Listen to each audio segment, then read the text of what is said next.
Time to play the game. Time to play the game. Four Midwest Guys presents The Night's Watch, a Game of Thrones podcast. Night gathers, and now my watch begins. I am the sword in the darkness. I am the watcher on the walls. I am the shield that guards the realm of men. We watch, we listen, and we remember. The past is already written, the ink is dry. I thought he was the man to lead us through the long night. But I was wrong. Show them what Lannisters are. What we do to our enemies. How do you know this? That's what I do. I drink, and I know things. I believe men of talent have a part to play in the war to come. I will never set a plan. You could help another climb those steps and take that seat. I'm not going to stop the wheel. I'm going to break the wheel. They have no idea what's going to happen. The real war is between the living and the dead. And make no mistake, the dead are coming. Hello, everybody, and welcome back to The Night's Watch, a Game of Thrones podcast. Today we'll be reviewing episode 7 of season 7. We're finally here. We apologize for being a little late on this, but we had some issues going on, but I think we're all back together. So Scheduling conflicts and all. But here to help me break it down today is Mr. Brian Eckebauer. Hey, what's up, what's up? What's going on, B? Not much, man. And my brother, Aaron. Hey, man, how's it going? Pretty good, dude. So we're all here. We're ready to go. So let's just dive into the season finale of episode 7. We kind of start off with it's kind of a show of power, I guess, by Khaleesi. You see the Unsullied kind of standing outside of King's Landing. Yeah, I was actually kind of surprised because I thought they were still stuck at Casterly Rock. Me too. And then there was nope, not at Casterly Rock. But I guess they just walked back. Okay, so I've noticed they have a really bad time frame issue with I feel like it's worse with this season. Yes, more so than any of the others. Like how fast things happen, like the last episode we saw, and they sent the one guy to run back to the wall to tell him, so they bring whatchamacallit with the dragons to help. He managed. So whatchamacallit started running, and then they wanted to bring whatchamacallit back to the wall. Right, and he was there for it took him 3 seconds to get to the wall, but it took them days to get where they were.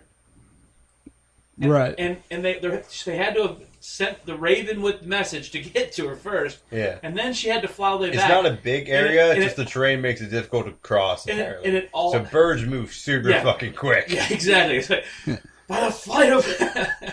Yeah, I'm a map person too, and it kind of drives you nuts because of how quick, especially how quick they can sail from Dragonstone in the south all the way back to the north in the wall. I mean, it goes so fast. And yeah. It's wait a minute. Why do you take the land? Why are we doing this? Apparently, the current is really strong. Yeah. Apparently, there's a water slide. It just circles around. Yeah. Apparently, there's a water slide. It's like a lazy river. Yeah. A water slide. I mean, it's just weird. I mean, and then bringing this up, and you see the Unsullied there, and it's how the heck did they get to that fast? Well, it's just funny because, it's been a few episodes since they've been at Casterly Rock. I just assumed they were surrounded outside it, so they couldn't really leave too easily. Well, I assumed there was actually forces standing in their way, and we never actually really see them walk back. Well, to be fair, she did attack the forces at the Battle of the Loot Train, so... Oh, I thought they had other, forces I'm sure they still outside. have some, but, I mean, she did some serious damage. Oh, yeah. So... Yeah, there was a large force that was wiped out in that scenario. And to be fair, Casterly Rock isn't too terribly far from King's Landing. But yeah, I expected to see a battle outside of her trying to kill the Unsullied. Maybe they decide not to because it's supposed to be a peace meeting. Even though she's showing... It's a bad way to start a peace meeting. Although she's basically setting it up if anything happens to me, we're going to sack King's Landing completely. Because not only do you get the Unsullied, then you get the Dothraki right up behind them. or in Which between. is kind of funny because you actually have the Unsullied that are very line formation, very rigid. And then you just have the Unsullied like, we're going to go around all this shit. It's just like it's a fucking party. We're going to fill in with a wild horde in between these military firm lines. But it's just you would think one would like throw the other one's pacing off, but it doesn't seem to. It's worked as far as showing power anyway. Yeah. Because if you thought you weren't fucked before, now you're really fucked. Yeah, I mean, and that's not dealing with the two existing dragons. Exactly. And speaking of being fucked, they go inside, and of course we've got Braun, and he's loving how he's being called Lord. He's on a power trip apparently with the oil because they're boiling oil. He's like, you need to double that, I think. Yeah. Whatever you're making, it's not enough. Yeah, you might want to get 20, make it 24. Yes, my Lord. I love it when they call me Lord. Yeah. You'll get over it. That was kind of funny. I really like that back and forth between him and Jamie. Oh yeah. It really. Well, I mean, he's always a character that's good for the good dialogue. So yeah, it worked out pretty well. And then they go on their whole little thing about cocks and how that's what men fight for, and how do you fight without a cock? And there's that joke about like that's essentially what. Have you ever been with soldiers? Pretty much, they spend their monies on whores. So it's it. That's kind of Jamie. Like if they don't have that, what are they doing it for? And then Jamie has that epiphany. He goes, maybe it really is all about cocks. So yeah, it's interesting. Next scene, we move on to they arrive at King's. We have the arrival of the fleet, or not? Well, I guess her fleet or her entourage. You've got Jon Snow. You've got Brienne, Tyrion, the Hound with the White Walker. They're all there except for Khaleesi. So they're all sailing towards King's Landing. Yeah. So and then I like John's line. He's like, "Why would you live there?" So because he's apparently never been in the city before. Oh yeah, there's outside of the Wall and outside of Winterfell. Yeah, he's always been in the northern, more countryish place. Like Winterfell's the biggest area he's been in. Yeah, like you can tell, like you're looking at it and it just looks so dark and gloomy, and it's like, why would you live there? Because he has countryside and everything else, and it's like, oh, I have land to breathe and everything else, and this looks all so confined, congested. Yeah. And he even says there's millions of people there, and he's like 3 million people there, and he's like, that's more than there is in the entire North. Yeah, combined. Well, I mean, that's generally the interesting thing with metropolitan areas is like you look at major cities now, and like it can be the size of entire states or entire countries. Yeah, and I liked Tyrion's line too. He goes, "Well, there's a lot of work there, and the brothels are far superior." Yeah, which is a pretty good reason. Yeah, so. That's what makes the world go round, right? I guess. I mean, if we're going back to the first scene, then yes. it kind of goes along with that. Yeah, that seems to be what they're driving home here. Then the next scene, the Hound makes his way down, and he just kind of kicks the coffin with the White Walker in to make sure he's still alive. Yeah, because he wasn't moving, like you didn't hear anything. And all of a sudden he just kicks it, and all of a sudden the damn thing just shakes violently and shrieks. And he was taking a nap. He was comfy.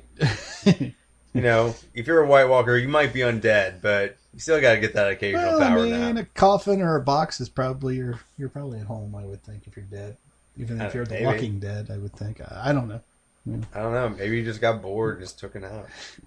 It's like a bird, just like put the little cover over their heads, and it's like, oh, it's night. Yeah, exactly. So next scene, they're off the boat and they're walking, and we have kind of a reunion on the road.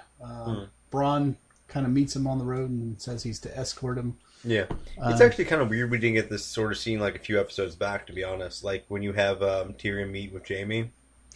Yeah, but I think that was just kind of like you couldn't have like a huge meeting. Tyrion was sent to set this whole thing. Oh, no, it's just, you would think there would have been like a word or two or something like that. Between Braun and Tyrion. Yeah, and you never really had that in a few episodes before. But so it is kind of nice to actually get it at this point. It is. It's kind of nice because you're bringing all these characters back together that have had. There's just a vast history now after 7 seasons of material, and they've all intertwined. You're like, oh yeah, that's right, they were together back in season 3, and blah, they did this, and you start, putting it all back together. It's like when you actually see, I think it was the last episode where you have Jorah and Tyrion having a conversation together. Yeah. You're like, oh shit, they had that entire road trip thing. Yeah, I forgot about that. Totally forgot about that.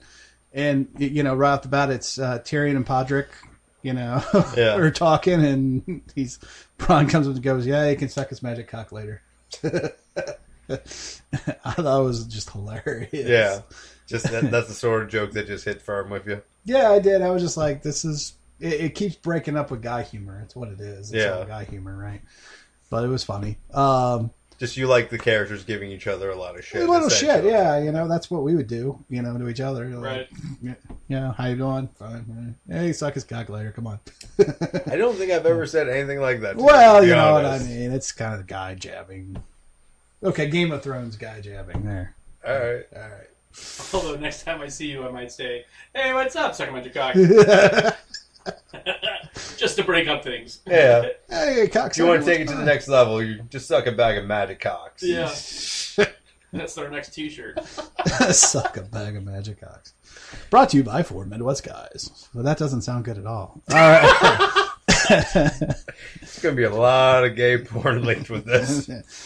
All right. So, Brienne and the Hound, another reunion. And they're kind of just, it's kind of like, to me, it was like they had this conversation about Arya, and it was just kind of like, how's our girl doing? Yeah, essentially. Like, it was both kind of like, oh, she's doing good. Yeah, like both showing concern about the... Yeah, like they're like parents walking down a road together or something, talking about their kid like the way of college or something, Either that or like separated parents, and they're just trying to like catch up on like how both sides are viewing things. Yeah.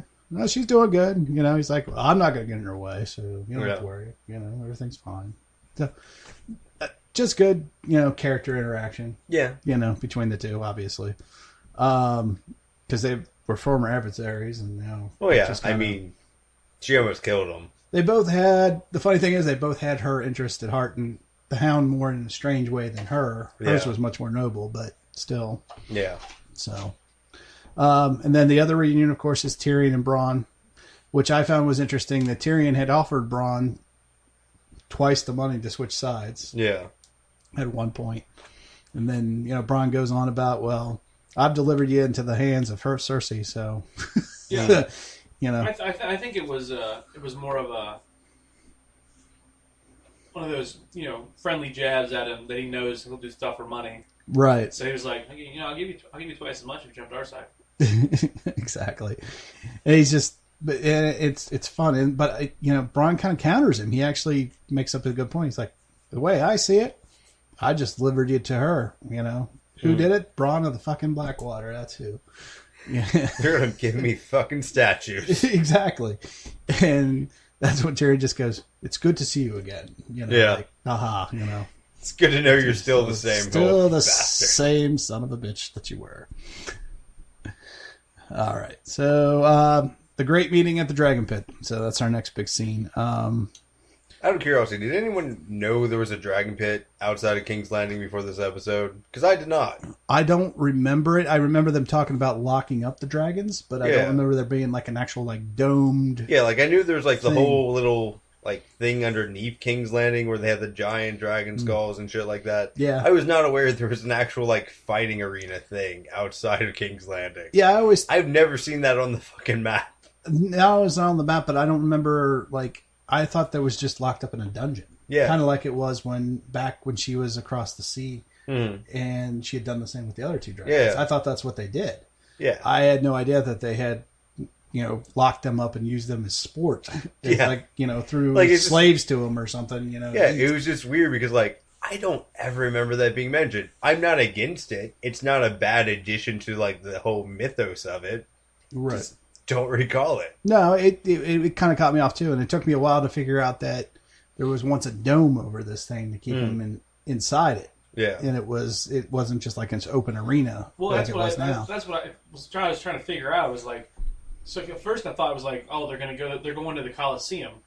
Right. That's what I thought. I was like, oh, and then they made it out and they're like, oh, well, this is where the dragons, blah blah blah. And they start talking about it. Like what? Yeah. Yeah. And then my other thing is how do you keep the dragons from not attacking the people in the stands watching it? You don't. It's a good question. I don't know. You know what I mean? Like you just hope the dragons are aggressive enough with each other that they don't really give a fuck about who's ever there. I mean, it didn't make any sense but to me. Like, if you have dragons breathing fire at each other, like, even if they're not intending to hit the audience, there's probably going to be, like, a stray fireball here and there, right? Well, don't get me wrong. Like, so, like, in ancient times, you go to the Colosseum, those walls are, like, 12... 15 feet, 20 feet tall, right? From the ground to the first level? Or is it taller than that? It's probably a little taller than that, but okay, yeah. But anyway, so there's a big gap there. So, and you throw lions and stuff out there, makes sense because the lion can't get to you if you're down that low. Right. These are fucking dragons, they fly. So I don't care how big your wall is, they can still get up there. It's like, what? Well, you're that or like... Who goes to watch this? Well, not only that... Someone who's willing to take a risk. Oh, shit. It's like, well... I got nothing else going on for the rest of my life. Fuck it, let's see how this goes. The dragons breathe fire. Yeah. So that's the other thing. If not to go off too far on a tangent, but you're putting chains on them, they breathe fire. Metal melts in extreme fire. These guys have extreme fire, so yeah, like they're. It doesn't take long for them to reach very high temperatures with dragon flame. Apparently, yeah. Which and the only counter they really make to this is that. In time, the dragons kept getting smaller and smaller. Well, right, because they were confined and couldn't, be... Yeah, they were more or less malnourished. Right, exactly. At some point. So, like, at that point, when they're the size of, like, dogs like, okay. I kind of see it. But they built it because they were roaming, they were flying out and killing people and eating sheep and God knows. And there are, like, lower layers, and that's fine. Like, it makes sense where, like, they can actually contain them in a dungeon-like thing. It's just the actual gladiator arena aspect of it doesn't to work. That doesn't add up, and I'm like, we witnessed something later that we'll talk about later about them destroying something, a dragon destroying something, and I'm like, how would they not just blow the dome up? Even if it's steel cage over top of it, they would go. Even if it's stone, it's gonna go. Yeah. At some point. Unless we're going with the inbred, like, retarded, malnourished dragons. Yeah, if it's anything close to the dragons we see, it's gonna fuck everything up. Retarded dragon, or a roar. But like even the first, essentially the first generation dragons. Yeah. Even I don't know. I don't want to go too far off on a tangent, but I'm with you. I'm with both of you. I agree. I was like, huh. Okay. It might not necessarily be like that important to note. It was just an odd thing. No, it's easy to put your imagination to work and go, that would never fucking work. Yeah. The mechanics this universe provides suggest that is not functional in this universe. No. Especially with how fast things fly in this. That too. Birds fly so fast. I mean, dragons really fly fast. Apparently there's time portals. Yeah. Well, I mean... Flux capacity. If you look at Braun, that might be the case. Yeah. Because that, like... The old Three-Eyed Raven might still be him thing. Like, I don't... Oh, Bran? Yeah. I don't know. We'll see if there's a full circle effect going on there or not. Like, I don't know. We'll see what happens to Bran. But so far, like, that's a weird time thing in general. We'll talk at the end of this episode because it could get really, really interesting. So, hold on a second. Just hold on. Hold on. Shit. Where's the pause? Yep. So I guess we'll figure out if it does go full circle with Bran and Three-Eyed Raven. We will. I've got, like I said, I've got a theory. We can talk about it, about predictions and at the end. We'll talk about it. Predictions at the end. Yeah, predictions for... Sounds good. Yeah. All right. Very good. So moving on, let's talk about the actual meeting. So Pod and Braun kind of go off to talk. Braun's like, let's get the hell out of here. Yeah. Talk. I guess they didn't want to be on screen or some shit. Well, he's like, let's let the highborns talk. Let's go get a drink at a bar.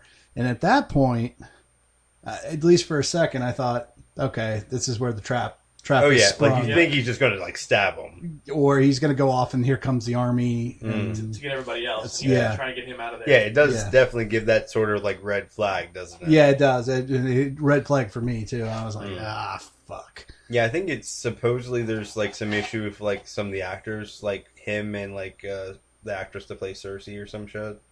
Like apparently they don't put them in scenes together for some reason. Who, Braun? Yeah. The guy who plays Bron, they don't like each other or something? Yeah, some shit like that. I didn't hear anything about that. Really? Yeah. Huh. Yeah, something along those lines. I don't remember the details, though. I didn't hear that either. Huh. That's interesting. A real Yeah, live because supposedly rivalry. Bronn and Cersei have never actually been in a scene together. No, actually, they really haven't. I mean, he's been close by. Yeah. But he's never been in the actual Yeah, supposedly scene. they don't put the actors together on screen for some reason. Both prima donnas. I don't hear that, or like they just don't get along or something. I will not work with her. Fuck that bitch. No, okay. Well, that's interesting. Yeah. So, speaking of Cersei... that throws my prediction out the window. Oh, it's your prediction. Because they can't be in the same scene together. So, Cersei does eventually arrive, though, with the great meeting. Yeah, with the mountain. She kind of walks by her brother and just kind of gives him the death stare. Yeah. It's like, you may not have killed my child, but you still killed my dad. Fuck you, guy. Yeah, exactly. Essentially. She sits down, and there's still no Khaleesi yet. And then there's an interaction. Then the Hound decides to approach the mountain, which is super fucking funny. Actually, I love this scene. Did you? What'd you love about it? Just the I just find it so fucking funny. There's that line like, "I may look like shit, but you look so much fucking worse." Yeah. Well, I like the fact like that he almost wants to like beat the shit out of him and kill him, and then he just looked at him and was like, "Oh, time fucked you over way more than me." But I liked his line. I don't know about you, Brian, where he goes. She says, "You know who's coming for you, right?" And I think he's talking about himself. That at some point these two are going to square off. Yeah, and it's obviously going to be next season now, but still. Oh, I mean, I'd love to see kind it. of a little foreshadowing. What do you think, Brian? I mean, you could tell that tension was there. I mean, it was a funny tension. Like you're like, what's he gonna do? What's he gonna do? Yeah. And then he kind of jokes with him, and he's like, you basically like, you look like shit. Who died and came back? You did. You didn't even get the good resurrection where you still look normal. Yeah. Okay, so after that, finally Dany shows up on, Drago. Because, of course. Right. Big entrance. Huge entrance, right?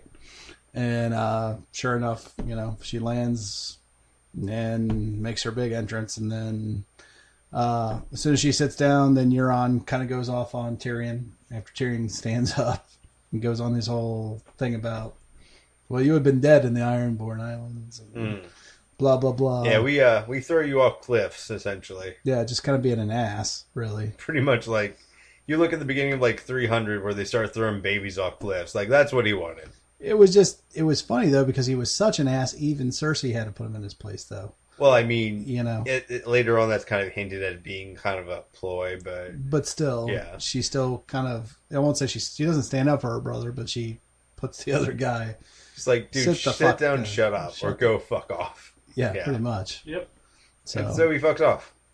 So do you think Cersei has anything in that twisted head for like any kind of protection for Tyrion at all, or do you think it's all a ploy? Or... I mean, she never seemed super affectionate with Tyrion anyway. Like, even though they are siblings, like, right, she is kind of her father's daughter in some regards with that. She is cold, but I wonder if there's maybe somewhere in that twisted. I think there is a little bit. It's one of those, and it's one of those.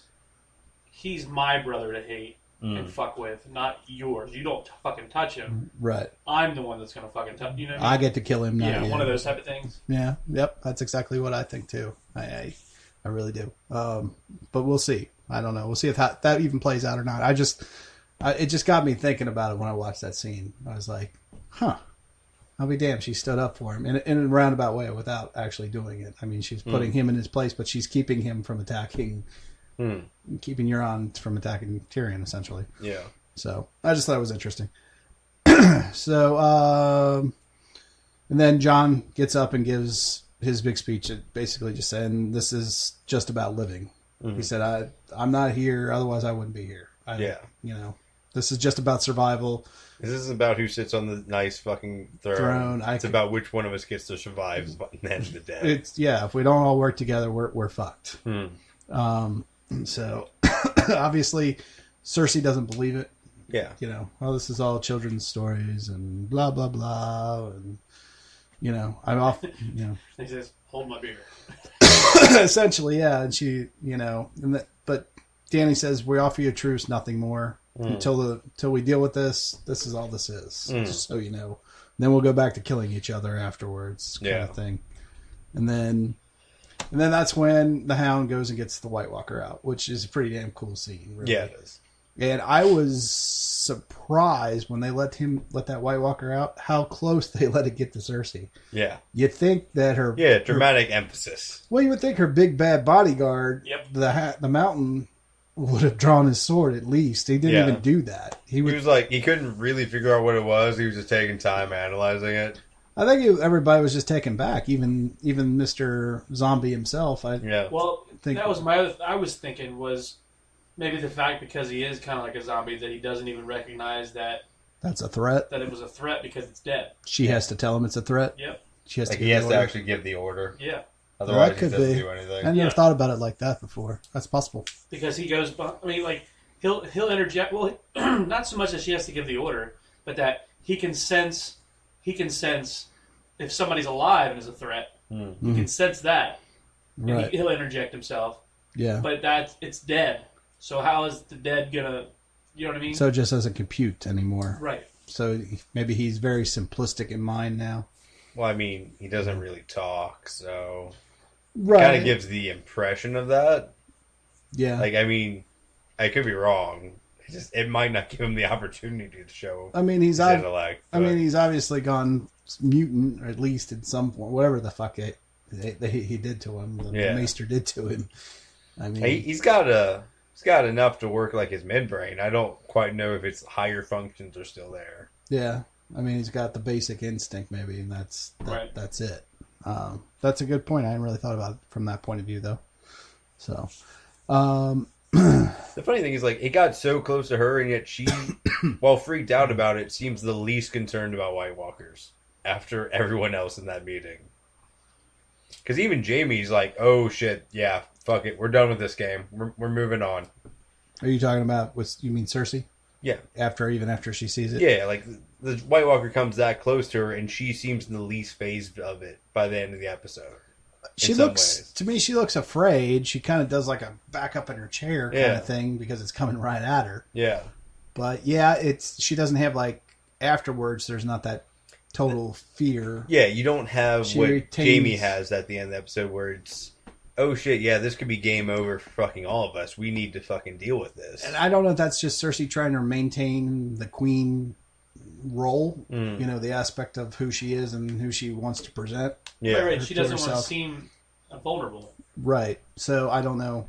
Of course, if I had seen that, I'd be scared shitless. But if you have an army that the more it kills, the more it grows, that's something you want to fucking deal with pretty quickly. Right. So eventually the Hound, she sees this thing get cut in half. And they cut off its arm. I like how the Maester picks it up and just immediately starts studying the hand. Yeah. It's like... fascinating. How can I use this for research? Yeah, he's like, how can I replicate this? This is a great idea. Exactly. Yeah. There's no fear in his eyes. He's like, "Oh, they gave me the best research subject ever. Happy birthday to me." Pretty much, until he grabs it back from him, right? But he's immediately just like studying it, fascinated with it. It's like, how does it work when the nerves are disconnected? Yeah, right, exactly. Like a mad scientist, like Dr. Frankenstein almost. Yeah, I mean... Which he is, It's good for his character. I mean, like, it makes sense. He's like, "Oh, this is awesome." Yeah, I know. It's just... I'm almost in some way, I'm sure, like, he doesn't care who wins in that scenario. He's like, living, dead, living, it's fine either way. Yeah. And then Jon explains, well, you can burn him or you can kill him with dragon glass. Odd question. Yes. Do you think the White Walkers can turn the Mountain, who's undead, into a White Walker? Well, that's the question is, what is the Mountain? We don't know. We don't know if he's really undead or if he's just in a trance. Or like just heavily mutilated. Heavily drugged. Like, I'm pretty sure he came back from the dead, right? Well, he was he was badly wounded. We never really saw him die, per se. Yeah. After he crushes whatchamacallit's face in, he just kind of flops over. Yeah. And he just doesn't move. So it's not really clear if he's truly dead. Not to use the 30th anniversary of The Princess Bride. almost dead. Yeah. He said bluff. Anyway, I don't want to go down that road. Anyway, you don't want to just inject this with as much Princess Bride not as really. possible. No. Enough. Nub. Anyway, have fun storming the castle. All right. So yeah, you can burn him or you can kill him with dragon glass. Now, was it me?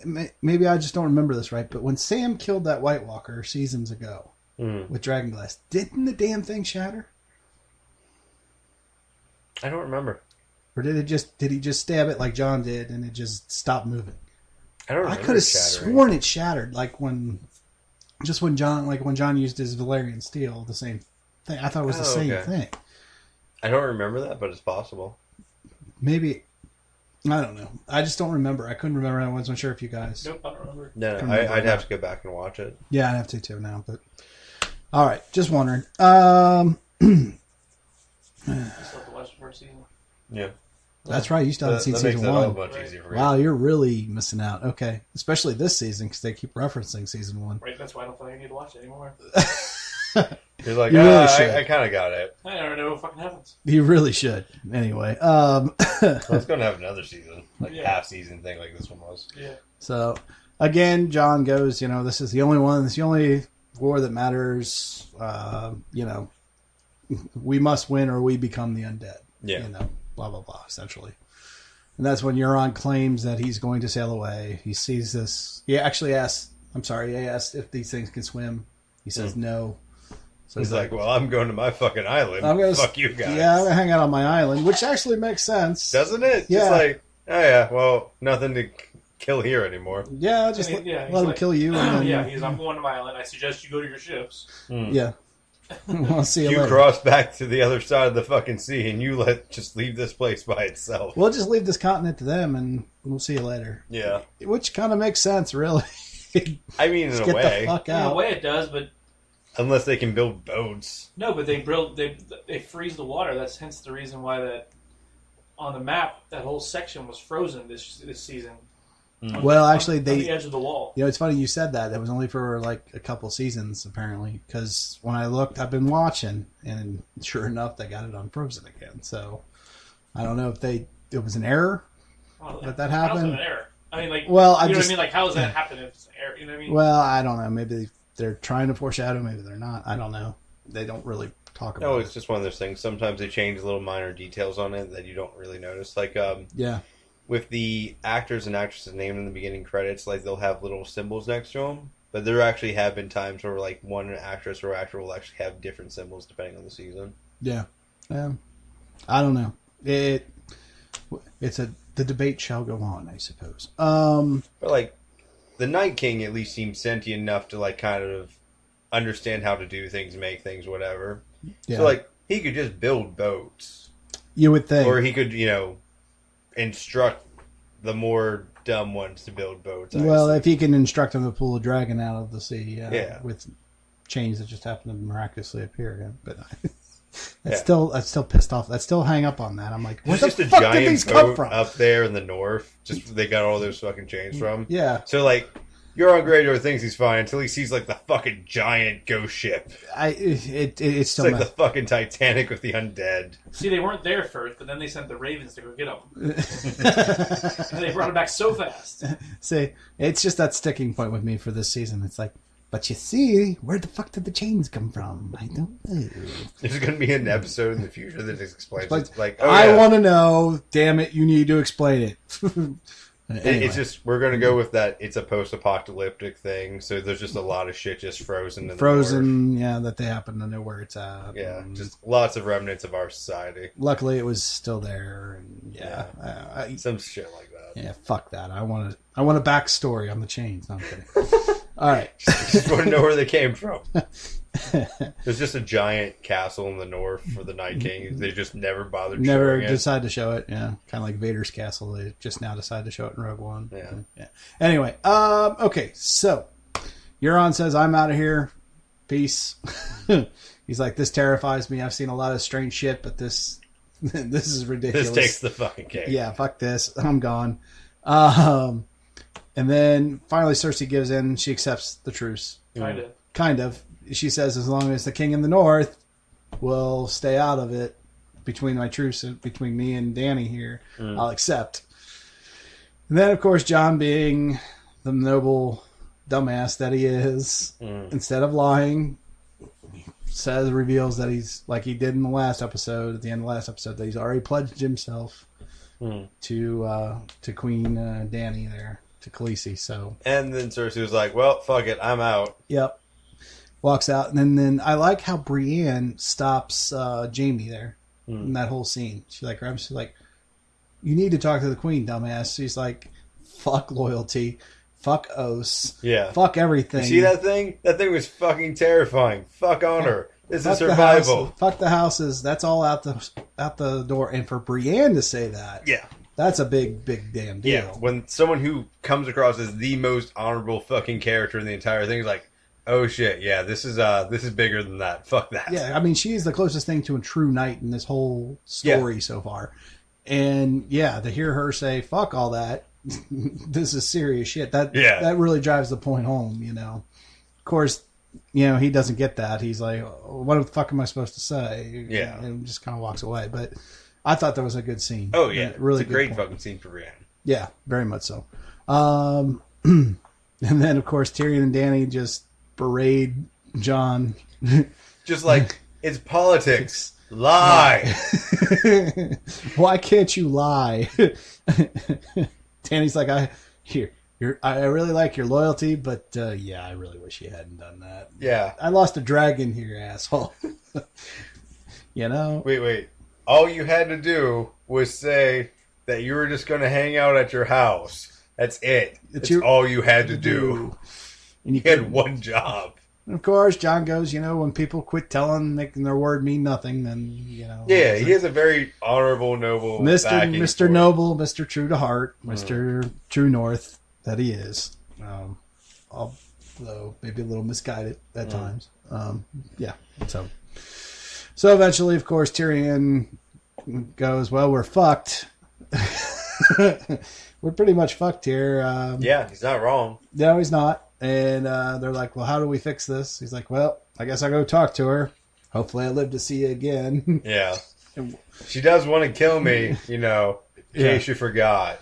Everybody just kind of hang out here. I'll be back. Maybe. And they do. They just hang out there. Yeah, which is kind of funny because I thought I'd get back on the fucking ship. Yeah. Or the dragon. Okay, war's back on. We're going to get the fuck out of Dodge. Right, exactly. Yeah. But no, they're just hanging out for like a good... What seems like a couple hours. So this dragon pit's pretty cool. Kinda. Yeah. We'll leave you a rowboat. We're out.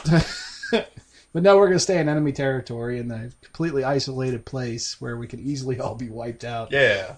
It's a good spot to be surrounded, right? Yeah. Thank goodness they don't have bombs. They can just drop right in the middle and clean house. Right. Yeah, it's not like they blew up an entire citadel. I mean, it's not like they could send soldiers in and completely surround them and then just kill them all. Yeah. Yeah. I didn't get that either. So, all right. So let's talk about the Tyrion in the next scene, which is the meeting between Tyrion and Cersei. I love the little back and forth between Jaime and Tyrion beforehand. She's like, have you talked to her? No, until she kicked me out. Didn't go well. She told me I was an idiot to trust you, and Tyrion's like, well, I'm an idiot. I'm meeting with the most murderous woman in the history of the world, so who's the idiot? Yeah. I mean, by the time she starts blowing up half of her own city, she's pretty much the Mad Queen at that point, right? Oh, she's beyond the Mad Queen. Like I said, she's like, to me at this point, her character is very mob-esque. She's a mob boss at this point. Yeah. Just how she deals with her enemies and has that. And how she can fix it with money. Yeah, money and how she's just, she lies and how she lies awake at night trying to figure out how she's going to kill her enemies in the most brutal, most, theatrical way, possible.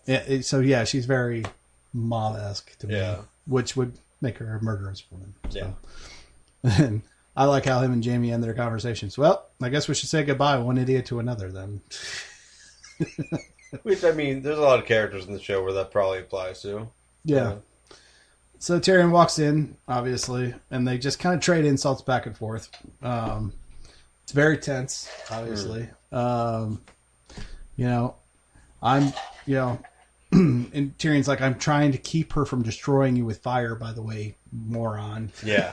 She could have just burnt down this entire city. It really wouldn't have taken her, like, a whole lot of effort. But, it was me. And then, of course, she hits him back with, well, you killed father, and it's this whole back and forth. And, like, he responded with, well, he always kind of hated me, and he was going to kill me for something I didn't do. So it's kind of self-defense. But, and he goes, but despite all that, I hate myself for it, and... And then she brings out, well, when you killed him, the vultures came, so you might as well have killed Tommen and Marcello. Which I feel is reaching a bit, but it is. I see your point. It is reaching a bit to me. And then finally he just goes, okay, so kill me then. I killed your father. I killed your children. Just do it. Just be done with it. Just be done with it. If you're going to do it. And there's just like the scene, and she's just like real tense, and then she just sighs and back in her chair. Yeah. And Tyrion's just goes right for the wine, which is classic Tyrion, I think. I would too, though. At that point, I'd want a glass of wine. Well, I mean, he could die at any moment. Why not? He just put his life on the line. I don't know about you. I'd want a beer or something. Brian, what do you think? Well, I mean, it was like a sigh of relief that it was like, oh shit, thank God. Yeah, right? Exactly. So here's a key point in the whole thing. He gives her the glass of wine, which of course she doesn't touch. Yeah. Okay. And then he goes about how he loved loved her children. Yeah. He always actually did give that impression outside of the wine. Outside of Joffrey, who just smacked the shit out. And and rightfully so. Everyone wanted to smack Joffrey. Yeah. He was the only one that had the balls to do it, though. Yeah. And she's like, I only care what you did. You left us with no future, blah, blah, blah. And then he goes on about how he thinks Dany is the better ruler. And he goes into that whole thing. And that's why he's doing what he's doing. Which I think he really does think that. And I really think he means that. I don't think he's lying. What do you guys think? No, I don't think so. Yeah, I mean especially in comparison to someone like Cersei, who really is in it for herself, and that's kind of it. Yeah. I mean, he's seen enough rulers. He's been, hand before, and she actually is in some ways not only trying to bring herself in a better position, but those around her and under her in a better position. Yeah, Brian. Which is rare. I mean, basically, that's what it is. She's for the people.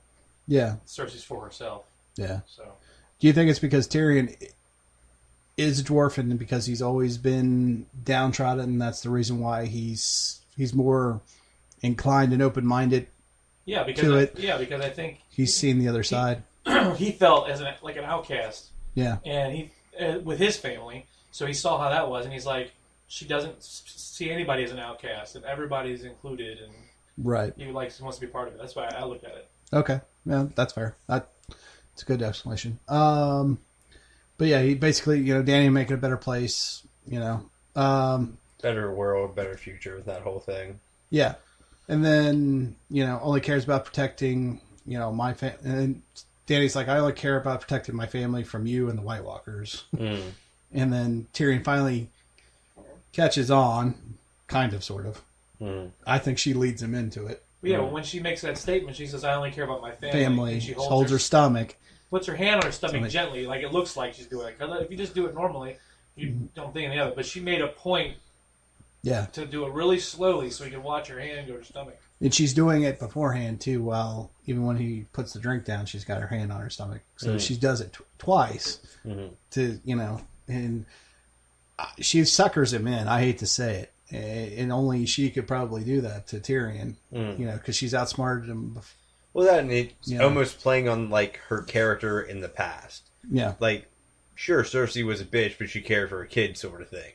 It was her one redeeming trait, and she's using that as a way of luring him into something, because it's the one redeeming thing. It's for her as a character, right, or as a person in this case. But I think because they know each other so well, it's like Jaime was finally able to outsmart Tyrion because he knows Tyrion so well. Cersei he also grew in battles that Tyrion was not a part of. Right, exactly. That's a good point. and he used that experience against Tyrion. But here, Cersei, and she's been in the game so long. She knows how to play this political game so well that she's just outsmarted Tyrion, essentially, because she lures him into believing that she's pregnant. Yeah. You don't think she is? No, actually, I don't. I don't think she's pregnant at all. I think it's a ploy. Like an emotional ploy. It's a ploy to try to keep Jaime around. I think it's a ploy that she uses against Tyrion, even to get Tyrion to play along. Because we find out later that, what happens later. We'll talk about that. But so, yeah, I don't think she's pregnant at all. I think she's playing her card. If she is pregnant, great. But to me, it would be better if she wasn't, and she was just using that the whole time. Yeah.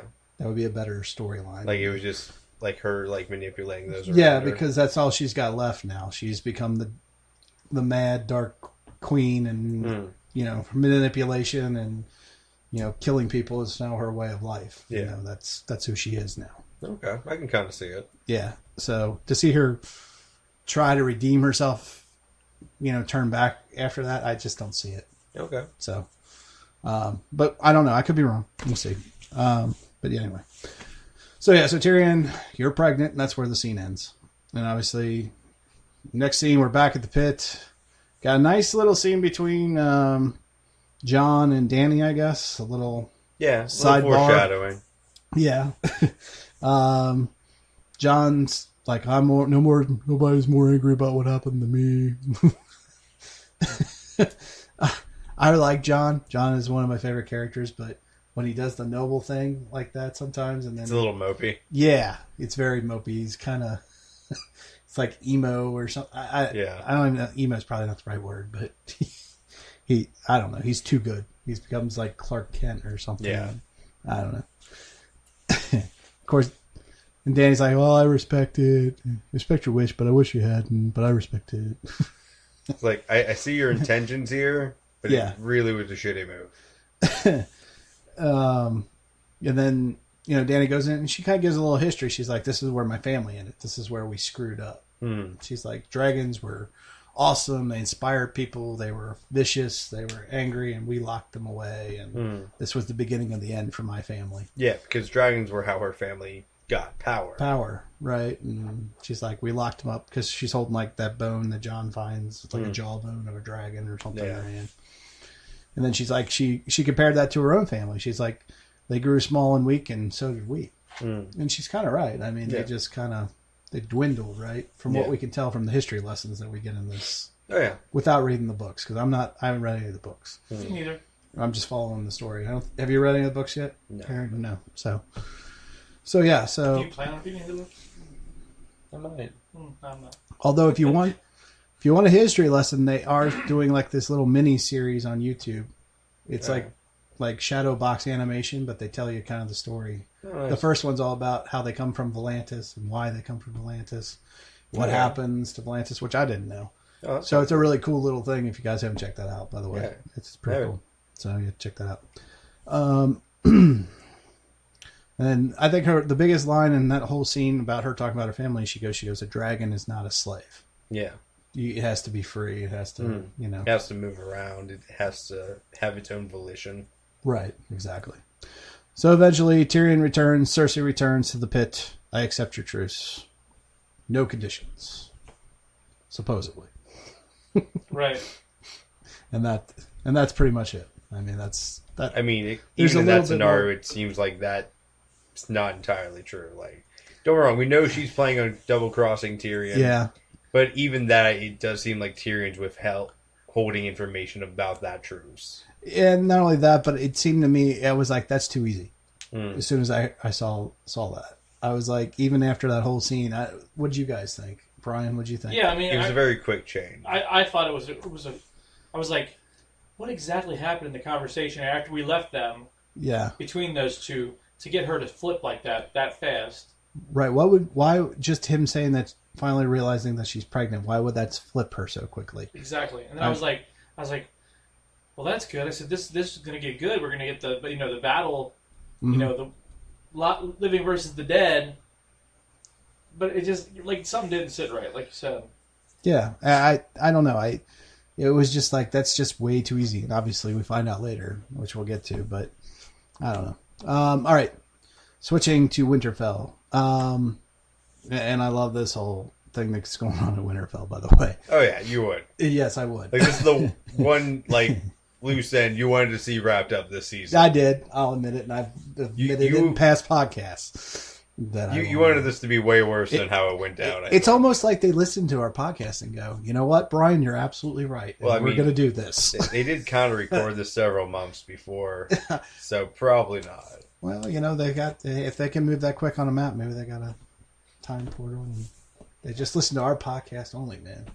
I don't think that's. I think we're that important, right? I don't know. No, I don't know how many people actually listen to this. All right, well, I'm gonna live in my own little world and be happy then. Okay, that's fine, dude. All right. We should listen to 3 guys from the Midwest. No, let's listen to 4 Midwest guys. There's more of them.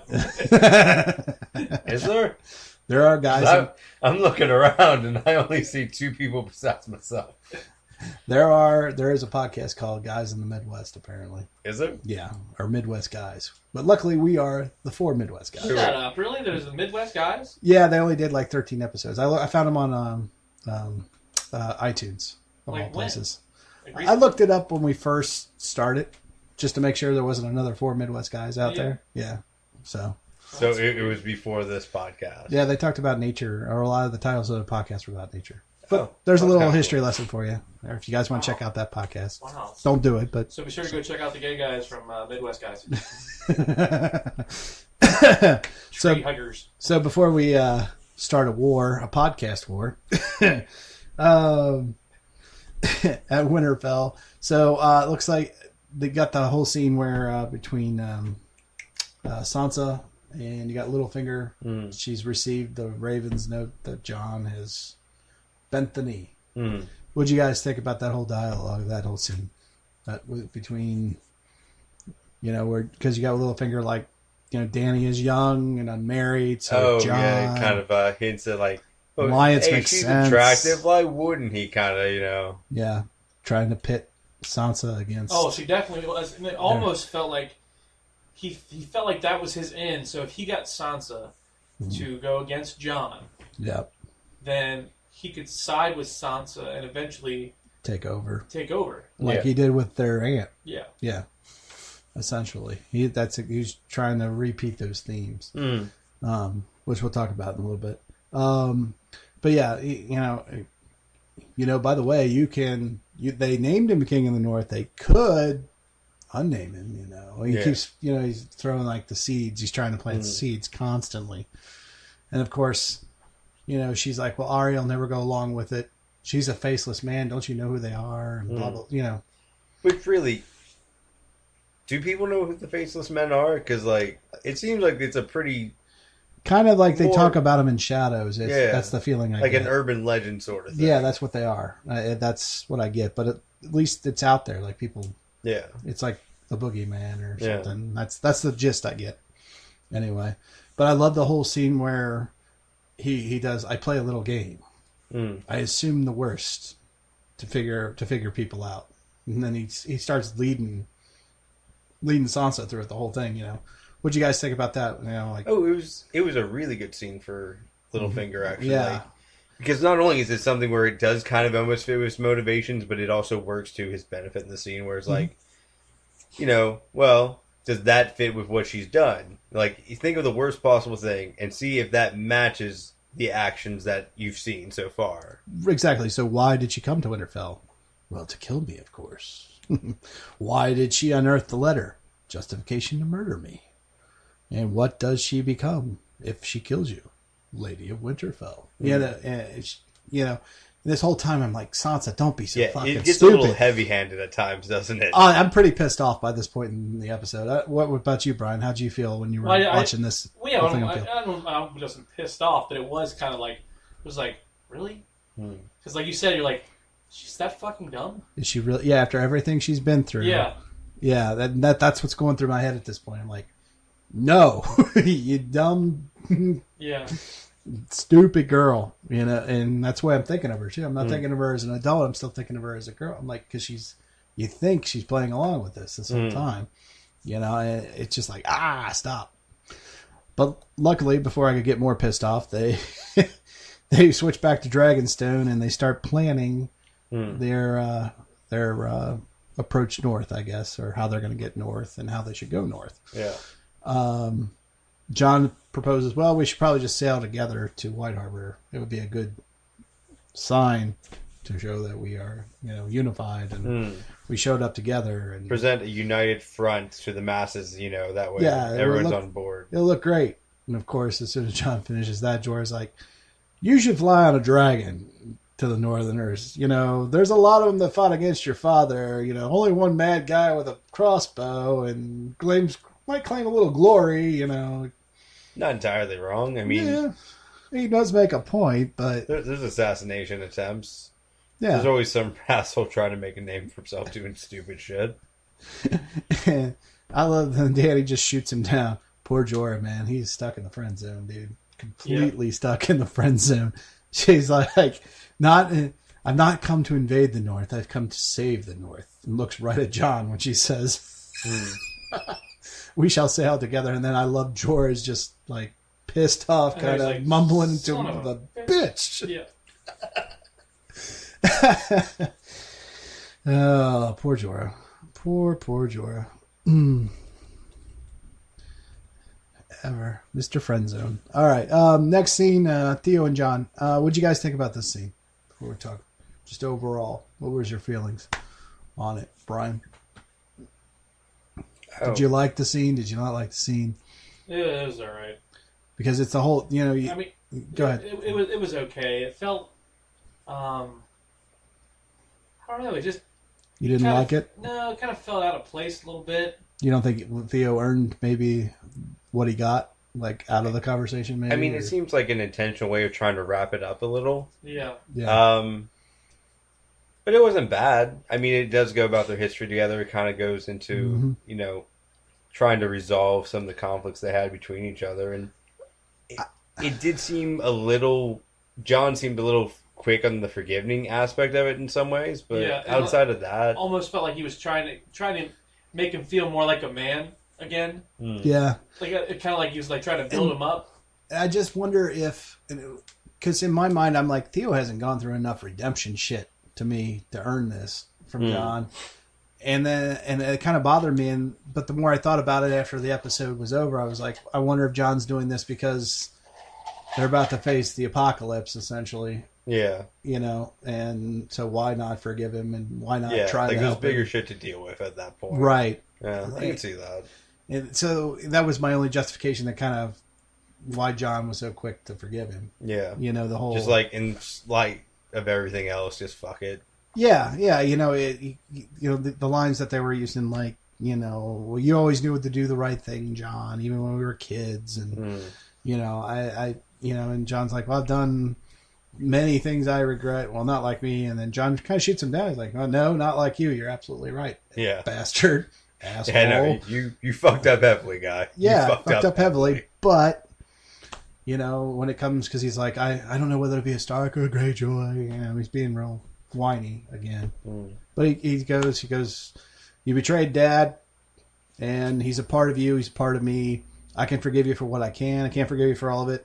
You're a Greyjoy and a Stark. He kind of bestows that upon him, kind of tries to build him up, I guess. I mean, there's a valid point to that. I mean, he was born a Greyjoy, and he's raised with the Starks. I mean, at the same time, he lived with the Greyjoys for a bit, so, like, he kind of gets an idea of that culture. Yeah, and he's like, our father did raise you. You have our values in you somewhere.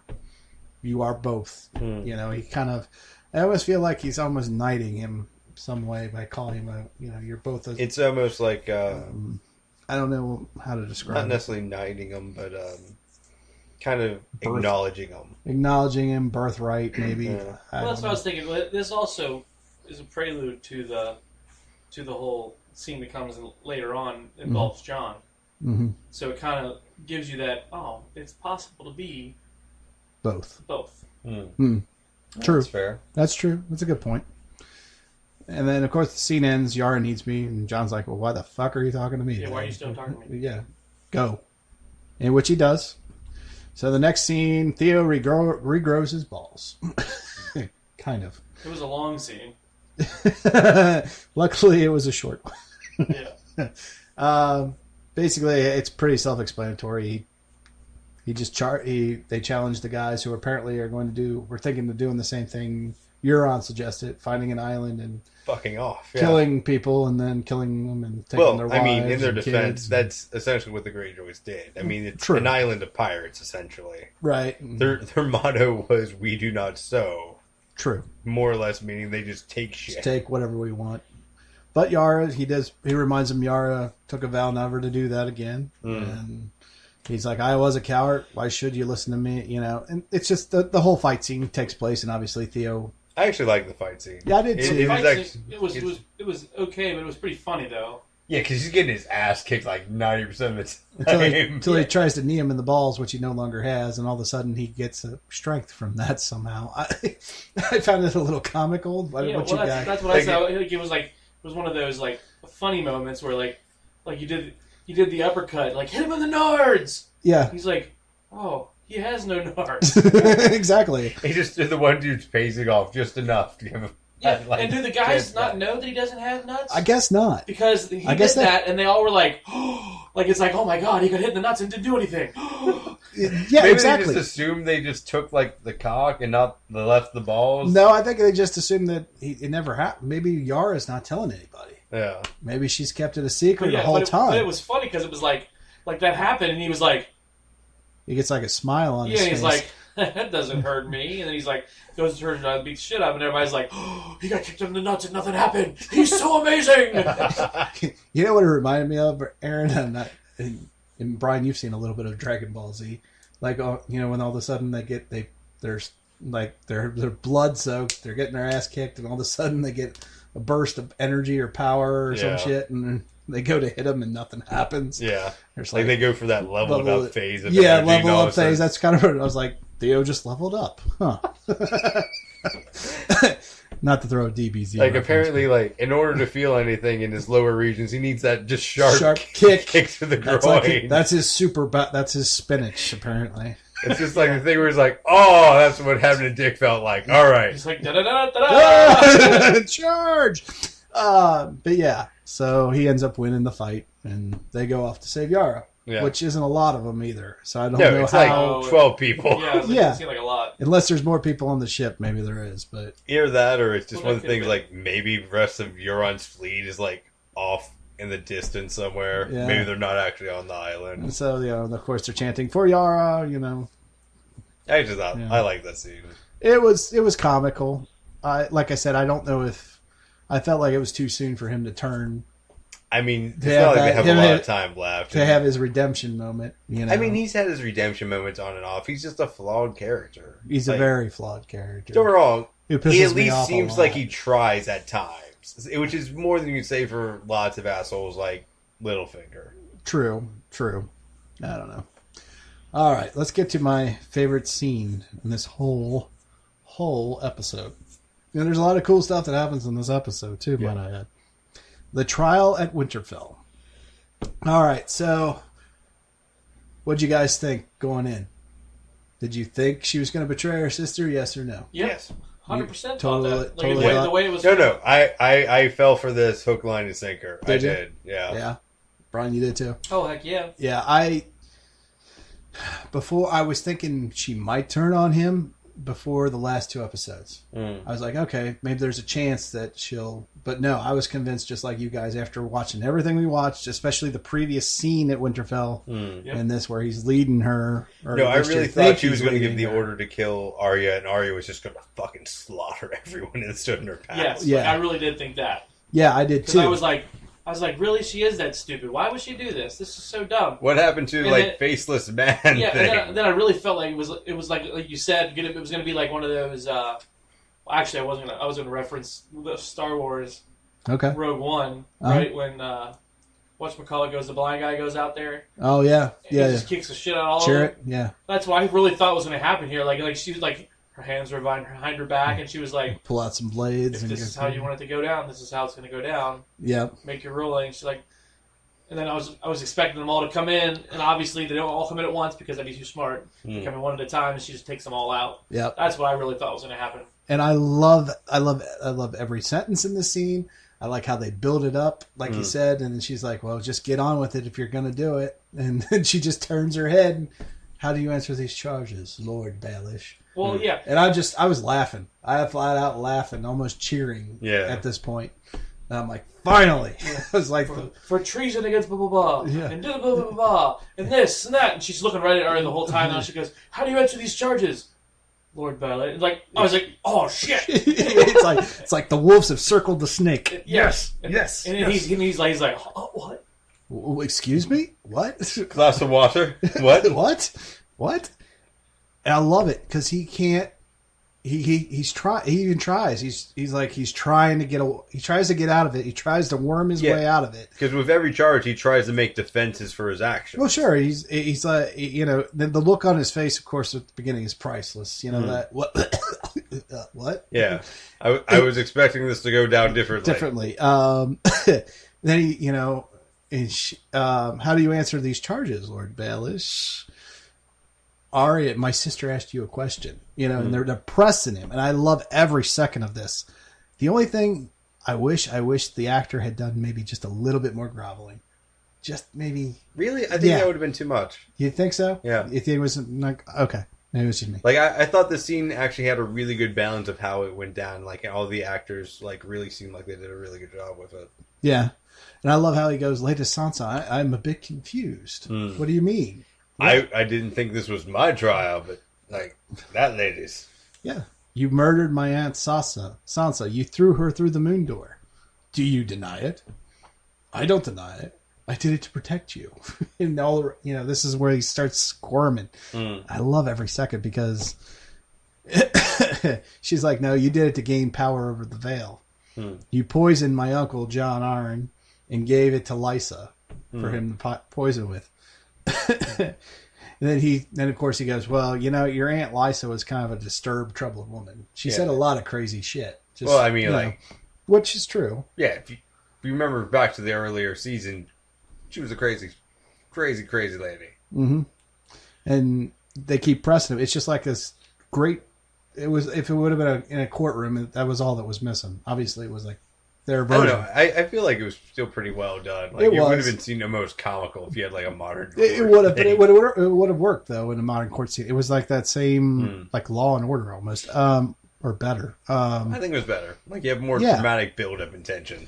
And and Sansa goes on. It was you that had Lysa send a letter to our parents telling us that it was the Lannisters who murdered him. Even that you're the one that's responsible for the Starks and Lannisters, who started the whole war. Yeah. Do you deny it? I know of no such letter. He's and they keep hitting him with all this truth, and he can't get past the truth. He cannot get past it. Well, that and you have like Bran there, and sees everything precisely, and everybody knows that he sees everything, and therefore, because pretty much he can prove that he can do it on cue. He can fucking with your mind. Yeah, and I mean, because he can't battle that. He's a master of the lies and manipulations, and he's master of tangling. I mean, in his defense, very few people have to lie against someone that can literally see everything when they're. Well, right. That's what I mean. This is like coming up against a deity or God himself. Yeah, right. I mean, it's essentially dealing with someone that's omniscient. I almost wish they'd had the Johnny Cash song playing in the background. You could run on for a long time, and sooner or later, God's going to cut you down. Yeah, that was kind of the vibe of this whole scene. And I mean, they just keep. I almost just want to read this thing verbatim because I love the whole thing. I know of no such letter. You conspired with Cersei and Joffrey to betray our father, Ned Stark, who was imprisoned and executed falsely because of you. I deny it, none of it. You weren't there. How would you know? You weren't there. And that's when Bran kicks in. He tells the whole thing. He retells the whole knife to Ned scene from season 1 verbatim. And he can't get past that. That's like I said, it's like you're coming up against God himself with the truth, and the truth is killing him.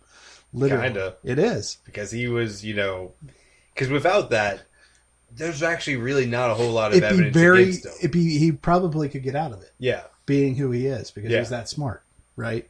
But he can't. Like, without Bran there, really, you can't have the argument. Because, like, he could deny even, like, killing, their aunt. Yep. And really, there was no witnesses. No one there that could back that. Yeah, exactly. Everyone knew she was crazy enough that, hey, maybe she just fucking jumped. And then, so you got Bran, who's the truthsayer. You've got Sansa, who's the judge. And then you've got Arya, who's playing the prosecution. And Arya kicks right in and goes, told our mother that this knife, and she pulls out, the dagger that she got from Bran, who got it from Littlefinger himself, and said that this belonged to Tyrion Lannister, but it was yours. And then he begins to beg. I could explain everything. You turned our people against each other, just like you tried to turn our aunt against They recount everything right back at him. Yeah. And then I love how he even goes to the guy from the Vale and goes, I'm Lord Protector of the Vale. Return me to the Vale at once. No. Yeah. I loved it. Pretty much once his lies are exposed, no one's like, yeah, we're not going to follow you. We're not helping your ass. Yeah. But that general never liked him anyway, which was funny that he even went to him in the first place. Kind of. That's how desperate he is at this point. Well, I mean, he was reaching for straws. Yeah, well, he's trying to... And then he hits his knees. That's the best part, is to see him just on his knees. I loved you more than I loved anybody else, but yeah, you betrayed me. And I loved your mother. You betrayed my mother. Then I love how she stands up and goes, thank you for your lessons, Lord Baelish. I'll never forget them. Fucking A. Yeah. It's great. And then Arya slits his throat with his own dagger. And once again, all I can say is, I'm glad you're dead. I know. Fantastic. I know with Ramsay Bolton, in Joffrey, you kind of wish their deaths were a little longer, a little more gruesome. Did you have the same sensation with this one? No, I think, like I said, the only thing I wanted to see is just to see him. It would have been funny just to see him on his knees, going to every person that he sees, trying to get out of the situation. I think that's the only other. I wanted to see a little bit more humiliation from him. Maybe not so much groveling, but I would have liked to have seen going towards the exit. And two of the guards move their swords to hold him back, block him in, and be like you just trying to run. Yeah, and all this, so he just kind of backs up and he tries to go a different way, and those guys you keep bringing him in closer and closer. So they just basically just block him in. He can't go anywhere. Yeah, and then that'd been kind of neat. But yeah, it was awesome that Arya was the one that was the executioner. Yeah, obviously it fits her, right? And yeah, just awesome scene, tremendous scene. Brian, any other thoughts you want to add about the scene? Nope. Aaron, anything else? No, I like the scene pretty heavily. It's probably the best. It's interesting, more or less, seeing all this, or a lot of the remaining Stark children coming together and just more or less running Winterfell. Yeah. I still find that amusing. You look at all the shit that happened to the Starks and throughout the season, and yet they're the family that actually survived the best. Yes, at the end. Yeah. Was that their lunch hall that they were in? Their mess hall? Yeah, that's where they would have. It's a great hall. It's like a great hall, yeah, where they would have the feast. How did they clean up all that blood? Water. Just water on stone. Yeah. I hear that, or just let it stain. Or let it stay there. I mean, just weird. That's weird. Yeah. Might as well party on top of its stained blood, which makes it even better. I love it. Just decoration.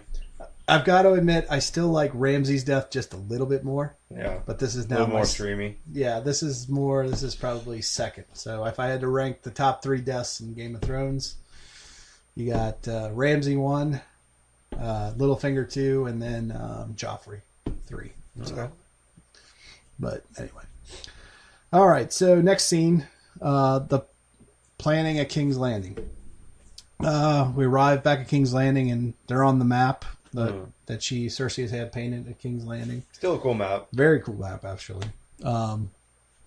Jamie's kind of barking out orders about how they're going to proceed north. And he was under the opinion that there was a truce. We're dealing with the giant zombie problem before we get back to the war. Because Cersei had pledged her armies to the war and everything. So obviously he's, trying to do the logistics and being the general that he is. Yeah, trying to get to work into it. And then Cersei just basically kind of goes, "You really are the stupidest Lannister, aren't you?" And just berates him in front of everybody, and then dismisses him. which is very condescending. Oh yeah, it's a super shitty thing. To your general, who's supposed to lead general, armies. boyfriend, brother thing. Yeah. Yeah, father maybe of your possible child or pretend child, whatever. Yeah. And she just goes on. What do you mean we're not going north? He's like, I'll say whatever I need to say to survive. We're going to stay here. Also, her plan is super fucking stupid, if we're being honest. Okay, explain. All right, so her plan is essentially, we're going to wait out here. You're on getting all the fucking sellswords or mercenaries. That way we have a giant fucking army for whoever gets back. Right. But, like, if the army of the undead wins, their numbers go up, and they gain 2 extra fucking dragons. Yes, but she doesn't know about the dragons, but yes. Just saying, like, yeah. If you have an army that can make itself larger and larger as it gets closer and closer, you want to fucking deal with them as quickly as possible because it's an exponential threat. She believes in her mind that with the help of these sellswords from the Golden Company, which apparently have elephants, we find out. So we'll see elephants war elephants or whatever next season. I mean, that's cool. It's very cool. I'm looking forward to that. That does sound awesome. She thinks that and just her presence alone is enough to destroy them, and she thinks that they're going to get weaker. Yeah. She's not thinking about it. Oh, if she was like dealing with a normal army, maybe I could see the point. But even then, though, like if you look at pretty much with how the Unsullied and the Dothraki are now, her army doesn't stand a fucking chance without those sellswords. And even with them, it's still maybe-ish. And here's the other thing. Even if you're the most well-paid sellsword, you see an army of the dead marching towards you, I'm fucking out of here. Thanks. Or you see giant fucking dragons burning people alive. I'm out of here. Yeah. That's just me. I don't care how much of a trained soldier you are. If you're paying me and I'm not really loyal to you for any other reason than money. Yeah. And it doesn't look like you're on the winning end of it. I'm going to take your money and I'm going to go. I'll see you later. I'll take what little money you've got. Who's to say they even got the money ahead of time? Right. But still, it just wouldn't be worth it to me. Yeah. I don't know about you guys. I mean, if you had no real loyalty other than... Oh, I agree. If it's just a job. Yeah. But that's one of the things, like, you look at our history, there's tons of cases where you had mercenary armies that once they were on the losing end of it, were way more likely to fucking take off. Exactly. So I think she is so full of herself at this point, and so full of, what she's accomplished so far and how caught up in the political game she is, that she's not seeing clearly, to your point, that it is a stupid plan. Yeah. Very stupid. Like, don't get me wrong. Like, if we were guessing how next season goes, I assume it's more or less, the army of the living wins and is very weakened and then has to come back and deal with that. That is how I expect that flow to go. Right. That being said, from her point of view, it's still a shitty fucking plan. Because you're not even dealing with, like, the amount of damage to just the surrounding land. Like, you could pretty much lose your entire northern territory if nothing fucking else. Well, yeah, and she's only looking at she's still squabbling over the superficial game of who's going to rule afterwards. She doesn't give a shit about that they're facing the apocalypse. Yeah. They're facing true evil. And she doesn't see it that way. She's still caught up in her own fucking world in herself. Yeah. Which is another reason why I don't think she's really pregnant. Because I don't see how anybody could be that selfish and be that caught up with themselves and still carrying a child. And how does that protect your child? You're not being protected. Well, I mean, she has a plan to defend King's Landing. Yeah, kind of, but I mean, at the same time, there's no just worry. because you're pregnant doesn't mean you have like a superior moral character than you did before. Well, no, but I will say one thing. When I found out I was going to be a dad, the first thing I started doing is I started worrying. I was worrying about how am I going to provide? How am I going to be a good dad? What am I going to do? I mean, that's your reaction to it. Right. That's not everyone's. But what I'm saying is, where's the worry? Where's the the protecting what's most precious to you? Because that's what, when I found I was going to be a dad, that's what it became. That was, hey, that's the most precious thing to me in the world. How do I protect it? How do I provide for it? Where is that where are those emotions? And to your point, not everybody thinks that way, but she had those emotions with her son. Right. And then I think when he died, those emotions left. But don't you think maybe if she was really pregnant, those would come back? Not right away. I think that she, like you said, you worry about the kid and everything. I don't think that worry will come until she has the kid. Oh, okay. You know what I mean? Either that or until, like, at least lives a couple years. Make sure it's not going to die on her. Like, I would think as soon as it's born, her demeanor would change. Okay. Like a switch would flip. Mm-hmm. I think. So you think there still could be a redeeming factor to her? Yeah. Okay. Okay. That's fair. So yeah, as far as the scene, I just thought it was interesting about the whole back and forth between her and Jamie, and then how Jamie calls her bluff. Like, when she threatens to kill him. Threatens to kill him. He's like, I'm going north. Well, if you do that, it's treason. I'll kill you. Right. Then do it. Then do it. I don't. And finally, he halfway pulls out her sword and stops, and then he goes, "I don't believe you anymore," and just walks out on her. Yeah. So she has lost the one thing that means anything to her, because she's driven him away. Yeah, because she went completely fucking psycho, and because she looks completely shocked when he leaves. That's the first time I actually see any kind of real emotion from her in this whole episode. Because she thought that was like the sure thing in her life. Yeah, and up until that point was like. Jamie let a lot of fucking crazy shit go. Sure. And that she thought that by telling him we're not going, that he wouldn't go. But no, Jamie's sense of honor came out to him, and Jamie realizes the bigger picture, though, too, where she does not. But that's the first time you see the look on her face is, betrayal, shock, that's... Because, the mountain's just right there. Right. She could have been easily just pull it out. Yeah. He's a one-handed dude. Like, mountain could have killed him. Easily. Yeah. Easily. But it doesn't happen.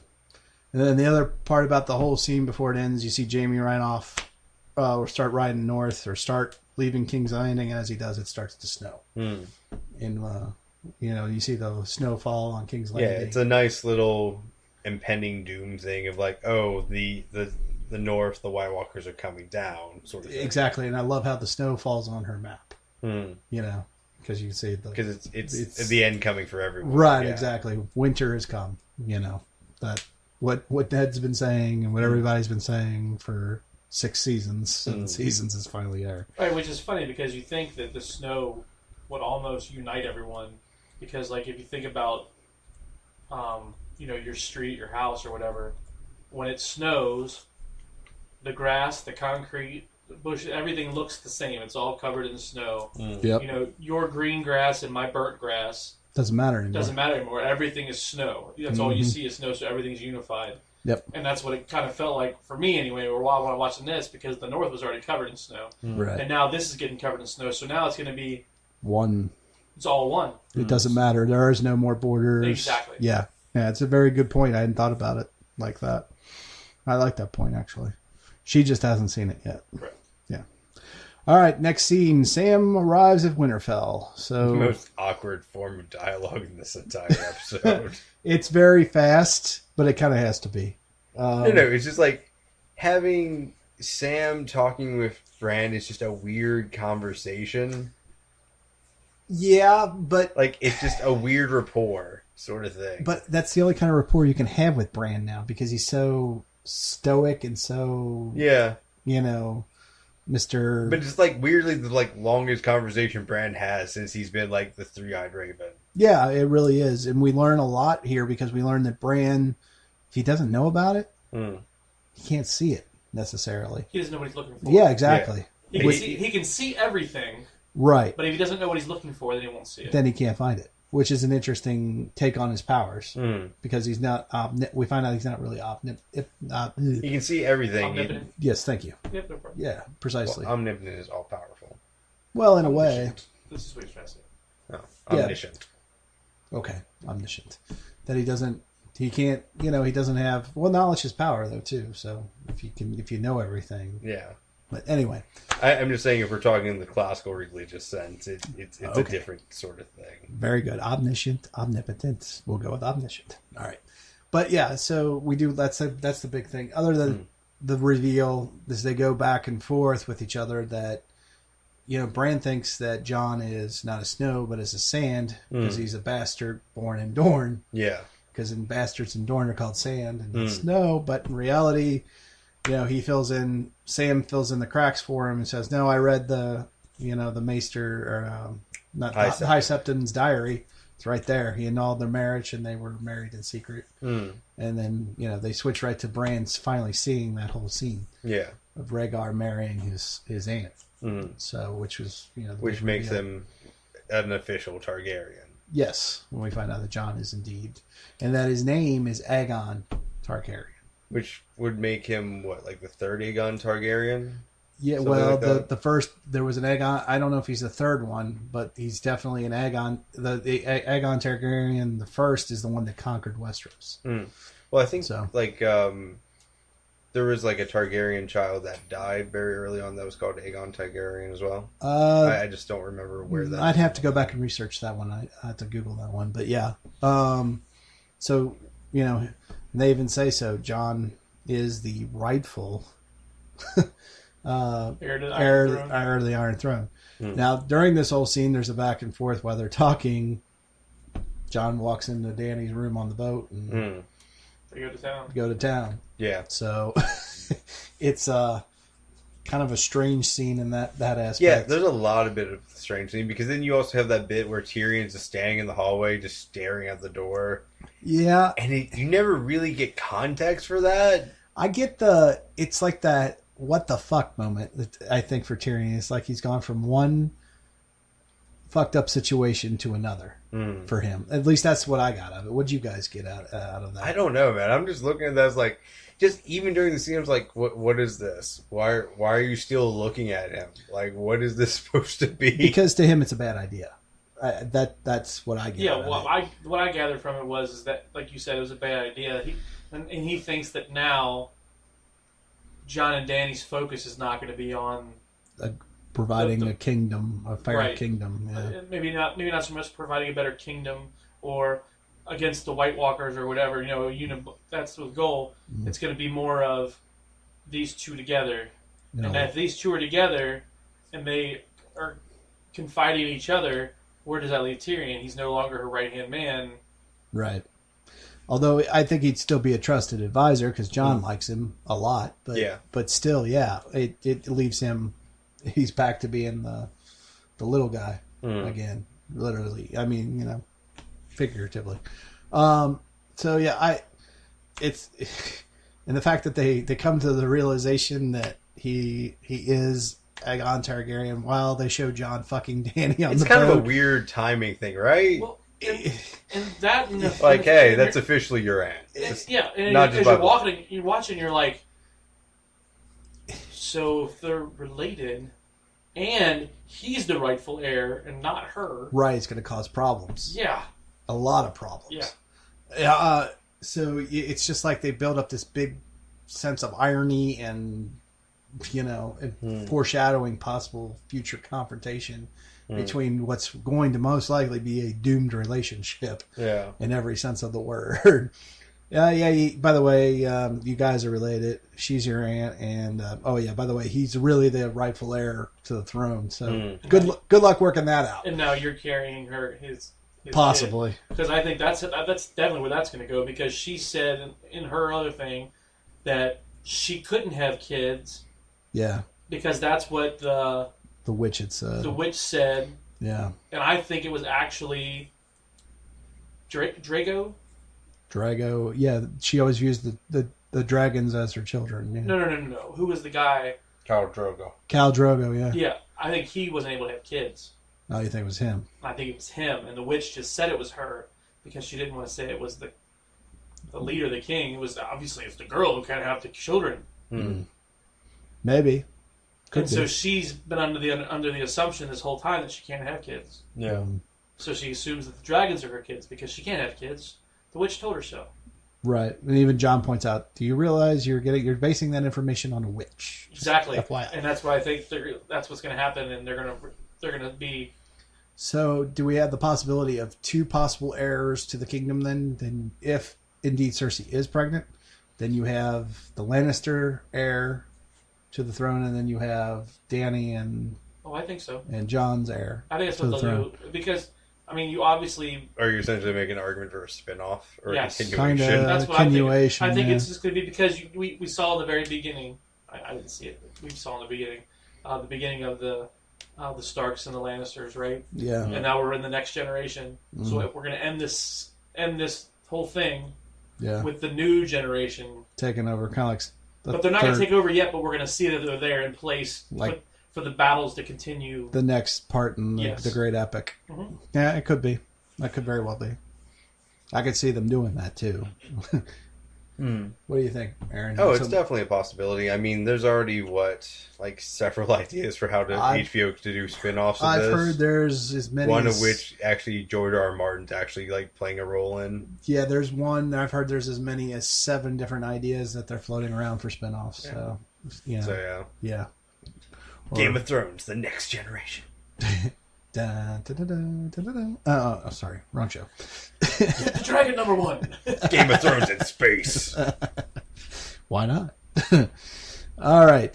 They call that Star Wars these days. Anyway, Sisters at Winterfell is the next scene. It's a nice little brief scene between Arya and Sansa. And it's a nice kind of end of the episode sort of thing. A nice kind of kind of coming together again after the trial scene. Kind of, yeah. And, it starts with Sansa, you killed him. Congratulations. And she's like, well, you passed the sentence. I was just the executioner. They kind of go back and forth with some nice, and I think she even says to Arya, you're the strongest person I ever know. And even Arya's going, well, that's the nicest thing I think you've ever said to me. Yeah.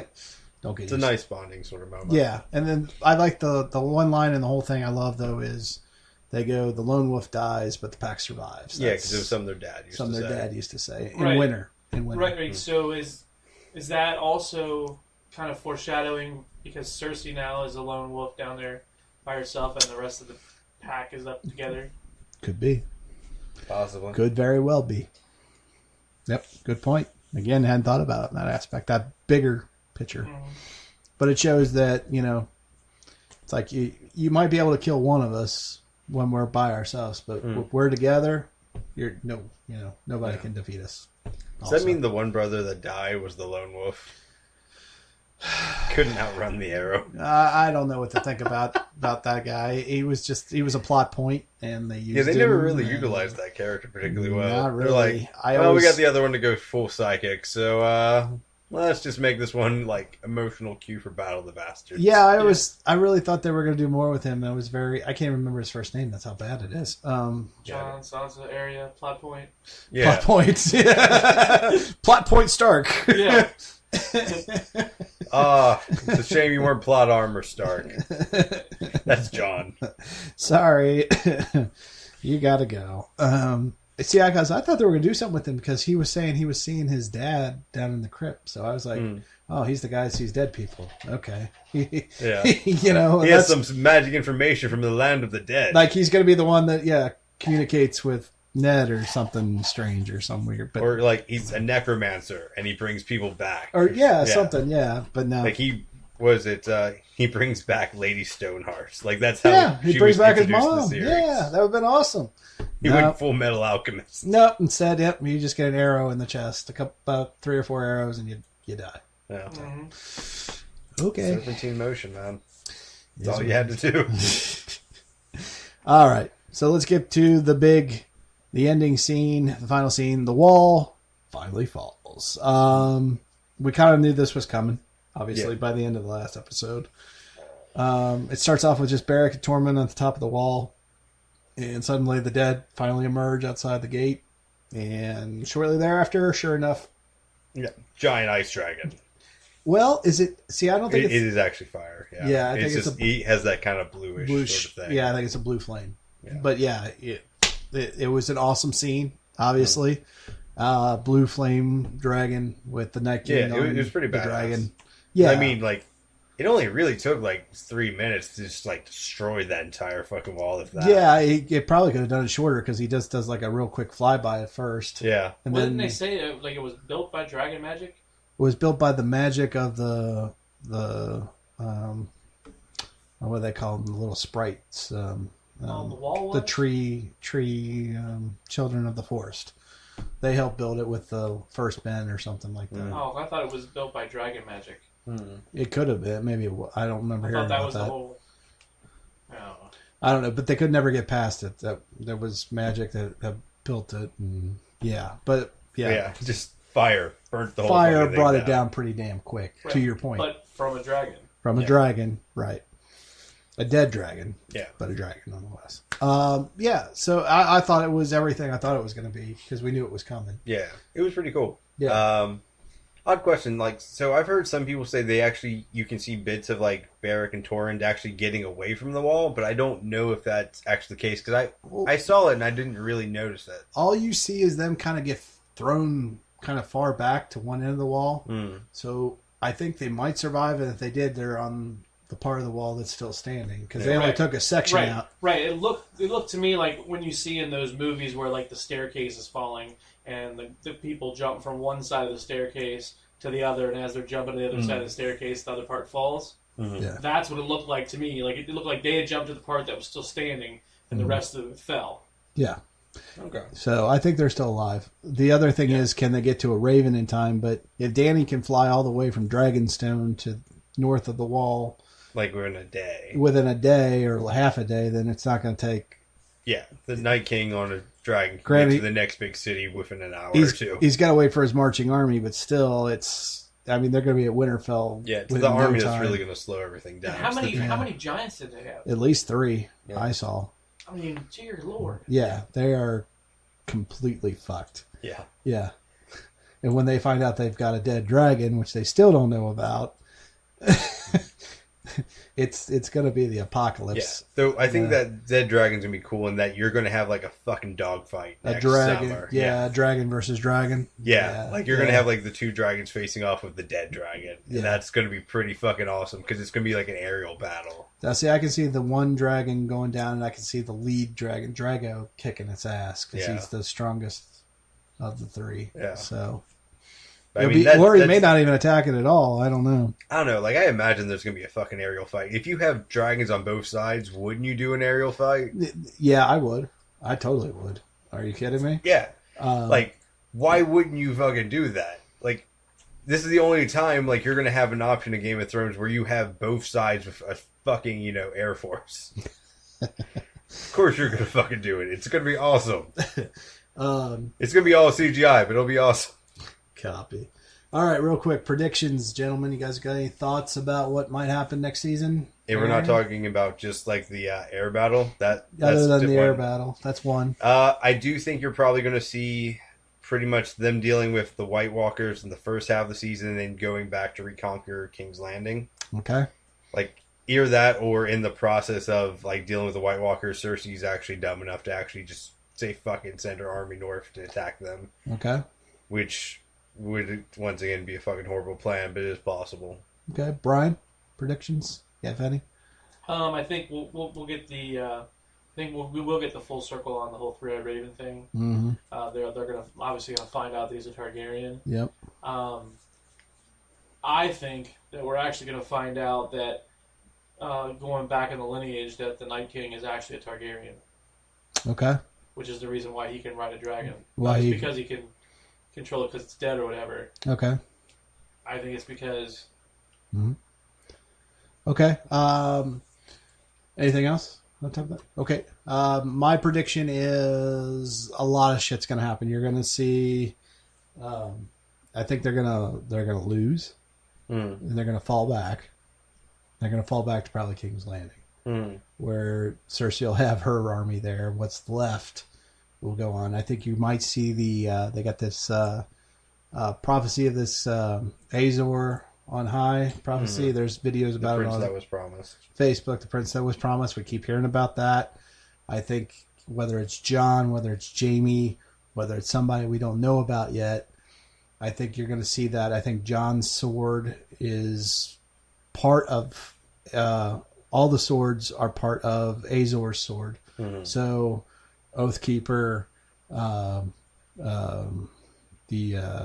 widow's Widow's Wail, the sword that the Longclaw, which is John's now, and the other one that Sam has. I don't remember what I remember that one. So I think they're going to have to remeld the swords back together into one. And luckily, you just happen to have what's his name, who's a weaponsmith, the last Baratheon, the Baratheon bastard. I think he'll put them back together. I think that is what the weapon that they'll have to use to kill the Night King. Giant fucking sword. Yeah, it would. And I think you might even see maybe his axe will be a part of that too. That axe you like so much. What, Euron Greyjoy's axe? Maybe it's Valyrian steel. We don't know yet. I don't. It hasn't hinted at it. It could be. But anyway, it would be kind of cool if that was part of it too. Yeah. Then you have that be like the base part of the sword. Anyway, just a thought. I'm just trying to think of like how heavy that sword would be, because you would have to have like pretty much a giant wielding it at that point. Well, it's magical, number one. So they actually think somebody's. So anyway, in order to get this sword to work, he made the sword 3 times. First 2 times it failed. And the only way he got it to work the 3rd time is he threw his sword through his beloved. And they think that this person's soul is in the sword. Okay. And it's still in the some people think that it's in like the fragments of the sword, or is it within the fragments, or is part of it is in John's sword, because they say that the eyes opened on the. But the guys at the show said that was just the. I know. It was just the glare. They could be playing it down too. True. So I think you're going to see something with that. You're obviously going to see Danny and John. I'm not sure which way that's going to go or how that's going to go. So yeah, I think John's going to be the one wielding the sword, but I could be wrong. Yeah. So yeah, I think there's a lot of stuff that's got to get to happen. So. Oh yeah, well, I mean, there's definitely going to be a lot of shit going down because. Yeah. Like you look at the 7 episodes we had this season, it was fucking jam packed. I can't imagine what sort of like shit they're trying to like actually fit into the next season. Because you have to more or less wrap up fights with 2 giant armies. I've heard that some of the episodes are going to be 2-hour movies, like 2 hours long. Oh, I could see it. So, I mean, with only 7 episodes, I mean, it makes sense. Yeah. Of course, I didn't think they'd do what they did this season in the time lot that they did either. They really moved the season very quickly. Very quickly. So, all right, real quick, we'll end with, we haven't been doing final thoughts, but since it's the end of the season, let's talk about our final thoughts on Season 7. All right, Brian, your final thought on Season 7 of Game of Thrones. I'd give it an A. I mean, this was a fantastic season. Like you said, it was jam-packed. There was so much stuff going on here. A lot of loose ends got tied up. We got breaking down of the wall, so now we're actually going to see a battle. We're not just waiting for winter to come. It's already here. I can't wait for next season. Okay.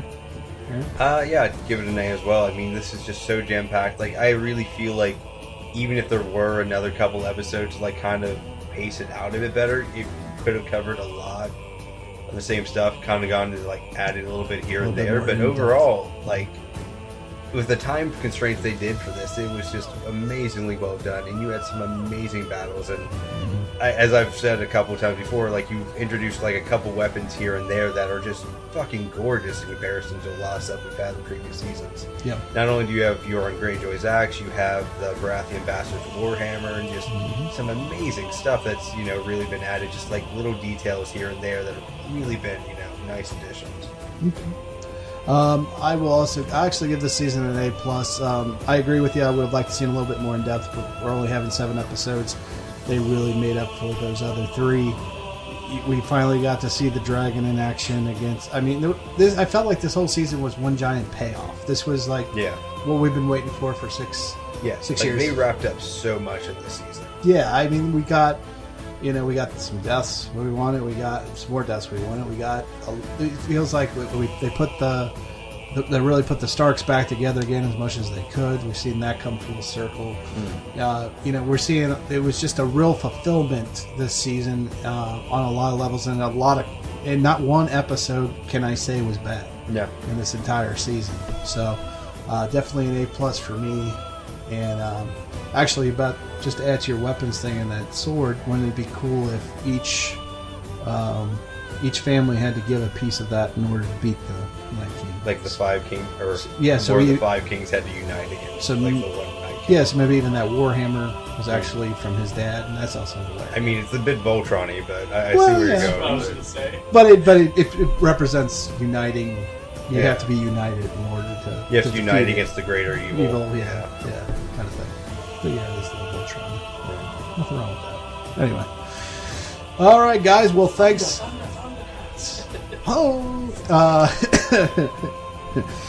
There's no I about.